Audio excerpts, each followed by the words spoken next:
Hello, I'm Mantastic'c and Fantastic, and today I want to talk about the June Bride collab, which has been live in North America since not June. Either way, this wedding event has generally been underwhelming, and it kind of continues that trend. I don't think it's worth rolling in. There are obviously some kind of nice stuff sprinkled in, but I don't think it's worth rolling in. I simply will do my free rolls, monster exchange as desired. And in terms of the better cards for monster exchanging, you can make some arguments that Wedding S Shamali is like a very hard-hitting card, like triple brick, like that's absurdly high amounts of damage, but their active skill doesn't guarantee a board, it doesn't create a system, it just gives you more orbs with Skyfalls. And her other form is just a bunch of 10 combos, potentially 4 10 combos, but the issue is, well, it's just damage. We really care about things that just hit hard nowadays, not so much.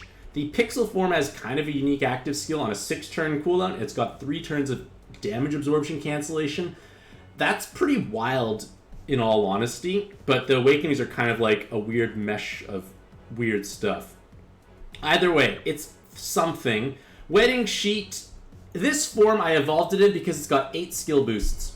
Not many things have 8 skill boosts, especially if you're playing in co-op. Like, not everyone has Valerias, so I guess as an inexpensive trade, Wedding Scheat might be kind of nice, lowish cooldown, but I don't plan to use her in any other way.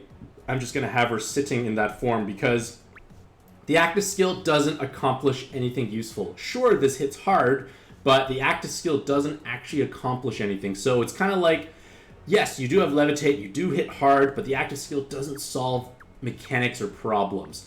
Raijin is just terrible. I'm not even going to look at it that much. For Shanna, she has some stuff, but like I'm not particularly entranced by her. Like nothing particularly amazing. Weapon assist is, I guess it does give some bulk and a cross if you're a wood-based team. Maybe you can make that argument, but I don't think it's necessary. Bridezilla does have a pretty cool new evolution. It's got potentially 4 skill boosts or 4 10 combos with VDP, so it can hit for meaningful amounts of damage, or the L if you don't need the VDP, so huge amounts of damage potentially there. Active skill is 1 turn avoiding damage, so it's essentially an effective skill boost. And it gives you an active skill after the active transforms that gives you a 1-turn roulette on a 3-turn cooldown. And it also brings you a spinner that only makes wood, light, and heal, so you're guaranteed to fish out those exact orbs you need. In theory, a bunch of Wedding Zillas, if you have 3 of them total, you can create a system, and their leader skill does technically work with scaling multipliers when matching 5 sets of wood, light, or hearts. Pretty cool leader skill concept. I think it's a fun playstyle. There's quite a few different cards that generate wood and light orbs. Like Amino, I think, does that, and he's got nice awakenings too.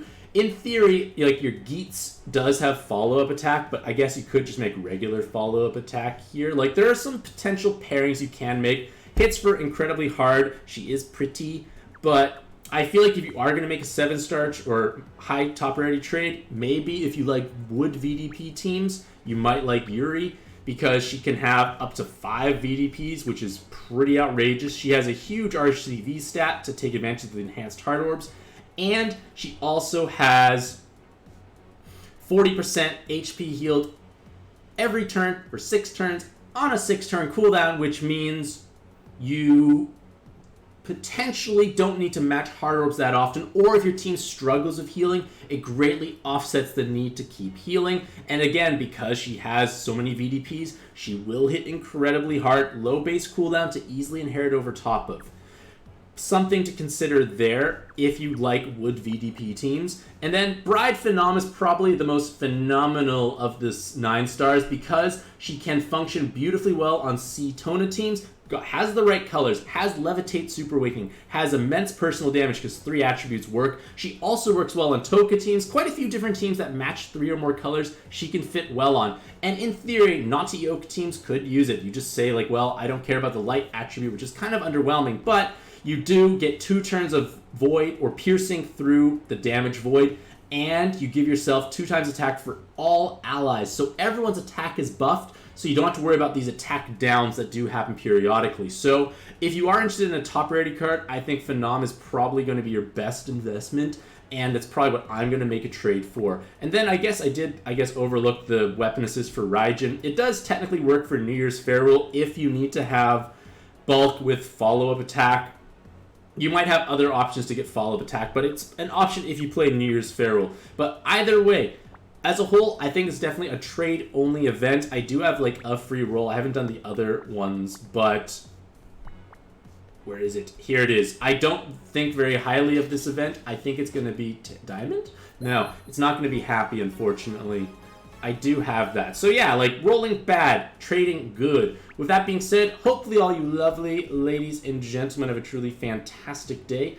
I wish you best luck in your own pet adventures, and happy puzzling.